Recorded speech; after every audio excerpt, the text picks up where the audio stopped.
بسم اللہ الرحمن الرحیم۔ حضرت محمد صلی اللہ علیہ وآلہ وسلم نے فرمایا، مرد کا اپنی بیوی کے ساتھ ایک بستر پر اکٹھے سونے کا اجر جان کر آپ حیران رہ جائیں گے۔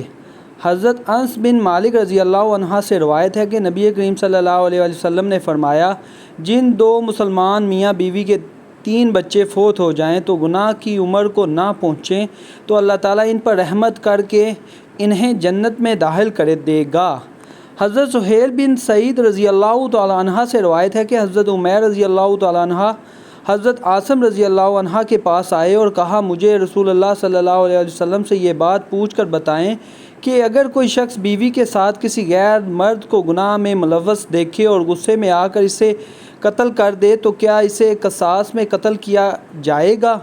حضرت عاصم رضی اللہ عنہ نے رسول اللہ صلی اللہ علیہ وسلم سے یہ مسئلہ دریافت کیا۔ رسول اللہ صلی اللہ علیہ وآلہ وسلم نے اس قسم کے سوالات کو ناپسندید فرمایا۔ بعد میں حضرت عمیر رضی اللہ عنہ حضرت عاصم رضی اللہ تعالی عنہ سے ملے تو ان سے دریافت کیا اور کہا، ہوا کیا کہ تجھ سے مجھے بھلائی نہیں پہنچتی؟ میں نے رسول اللہ صلی اللہ علیہ وسلم سے مسئلہ دریافت کیا تو آپ صلی اللہ علیہ وآلہ وسلم نے سوالات کو ناپسند فرمایا۔ حضرت عمیر رضی اللہ عنہ نے کہا، اللہ کی قسم میں ضرور رسول اللہ صلی اللہ علیہ وسلم کی خدمت میں حاضر ہو کر یہ بات پوچھوں گا کہ آخر مسئلہ کیا ہے۔ چنانچہ وہ رسول اللہ صلی اللہ علیہ وسلم کی خدمت میں حاضر ہوئے۔ معلوم ہوا کہ آپ صلی اللہ علیہ وآلہ وسلم پر ان کے بارے میں وحی نازل ہو چکی ہے۔ آپ نے ان دونوں میاں بیوی میں لعن کرا دیا۔ حضرت عمیر رضی اللہ عنہ نے کہا، اللہ کے رسول صلی اللہ علیہ وسلم، اگر اب میں اس عورت کو گھر لے جاؤں تو اس کا کیا مطلب ہے؟ میں نے اس پر جھوٹا الزام لگایا۔ چنانچہ انہوں نے رسول اللہ صلی اللہ علیہ وسلم کے حکم دینے سے پہلے ہی اس عورت کو طلاق دے دی۔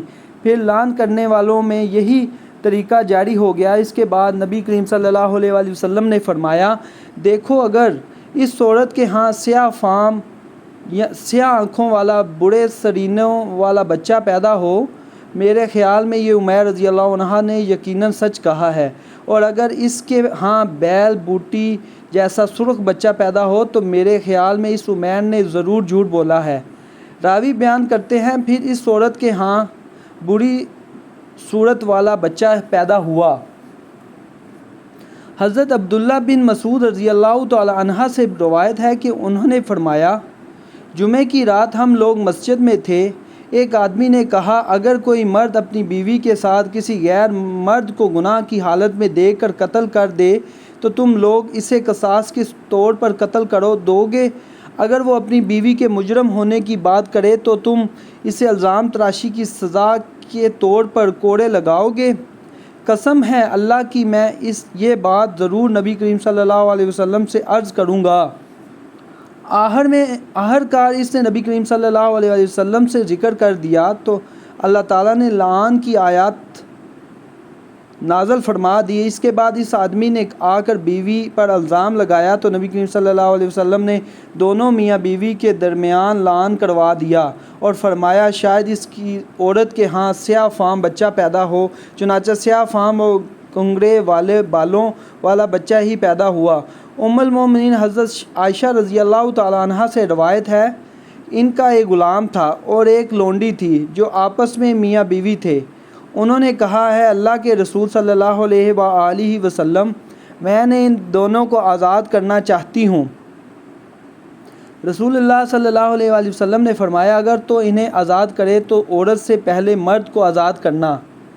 حضرت ابو ہریرہ رضی اللہ تعالی عنہ سے روایت ہے کہ رسول اللہ صلی اللہ علیہ وآلہ وسلم نے فرمایا، جب تک میں تمہیں کسی معاملے میں آزاد جوڑے رکھوں تب تک تم بھی مجھے جوڑے رکھو۔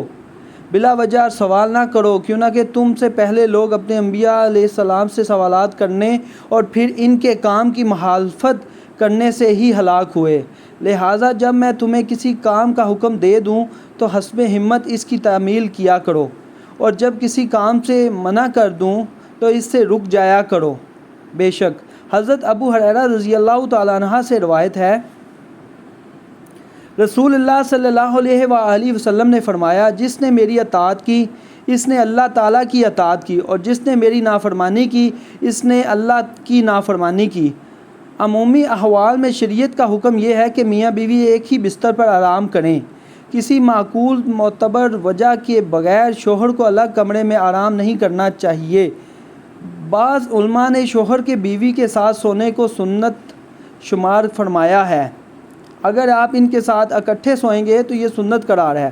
البتہ بعض حالات میں اگر شوہر کسی وجہ سے علیحدہ سوئے تو بیوی کو ایک ہی بستر پر سونے کا احساس کرنا بھی درست نہیں۔ مثلاً بیوی ایام کی حالت میں ہو اور ساتھ سونے کی صورت میں فتنے میں پڑنے کا اندیشہ ہو، یا اولاد ہونے کی صورت میں، یا اولاد کے باشعور ہونے کی مدت کے بعد عموماً میاں بیوی بستر جدا رکھتے ہیں، یا شوہر تھکا مندہ ہے اور اسے آرام یا راحت کی ضرورت ہے تو ایسے موقع پر علیحدہ سونے کی گنجائش بھی حدیث فقہ کی کتب سے معلوم ہوا۔ باقی ایام کی حالت میں اگر فتنے میں وقوع کا خطرہ نہ ہو تو میاں بیوی کے ساتھ ہو سکتے ہیں، بلکہ یہود کی مخالفت کی وجہ سے سونا چاہیے کہ وہ لوگ ان ایام میں عورت کو چھوڑنا، اس کے ساتھ کا پکا ہوا کھانا کھانا وغیرہ تک